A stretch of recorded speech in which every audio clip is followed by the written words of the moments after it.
कांग्रेस के राज्यसभा सांसद दीपेंद्र सिंह हुड्डा ने माना है कि आज़ादी के 75 साल में देश में चाहे कितनी भी सरकारें बनी, सभी ने देश के विकास के लिए काम किया है। किसी भी सरकार के काम को स्वीकार ना करना संकीर्ण राजनीति का परिचायक है।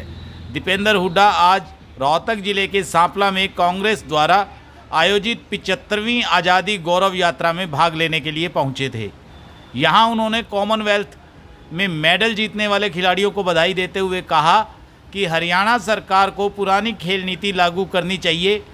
यही नहीं, दीपेंद्र हुड्डा ने भारतीय जनता पार्टी को काला धन सफ़ेद करने की वॉशिंग मशीन करार दे दिया। कांग्रेस के राज्यसभा सांसद दीपेंद्र सिंह हुड्डा ने बिना किसी राजनीतिक आरोप प्रत्यारोप के यह माना कि आज़ादी के 75 साल में जितनी भी सरकारें देश के लिए बनी, उन्होंने किसी न किसी क्षेत्र में देश के विकास के लिए काम किया है और उसे झुटलाया नहीं जा सकता, और जो उसे झुटलाने का प्रयास करता है वह संकीर्ण राजनीतिक विचारधारा का व्यक्ति होता है। अगर सरकारें काम नहीं करती तो आज देश विश्व में सबसे बड़ी अर्थव्यवस्था बनकर ना उभरता। साथ ही दीपेंद्र सिंह हुड्डा ने विश्व में सबसे ज़्यादा बेरोजगारी श्रीलंका और भारत में है, और यही नहीं, भारत में तो श्रीलंका से भी ज़्यादा बेरोजगारी है ये कहा। और हरियाणा प्रदेश बेरोजगारी के मामले में नंबर 1 है। 8 साल में हरियाणा की सरकार ने कोई भी विकास कार्य प्रदेश हित में नहीं किया और विकास का पहिया रुका हुआ है।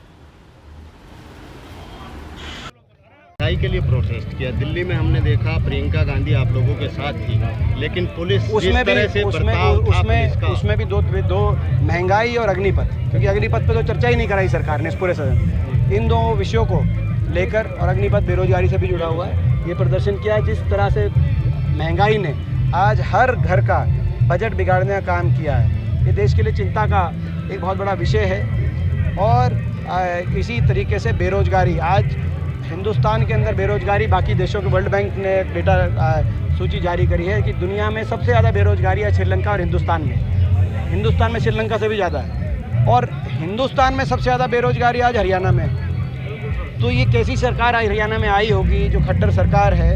इन्होंने 8 साढ़े 8 साल कोई दूरदर्शिता की सोच के साथ विकास के मामले में हरियाणा देश में सबसे आगे पहुँचे, इस सोच के साथ काम नहीं किया। न तो हरियाणा बहुत तेज़ी से आगे बढ़ रहा था, बहुत आगे जा सकते थे।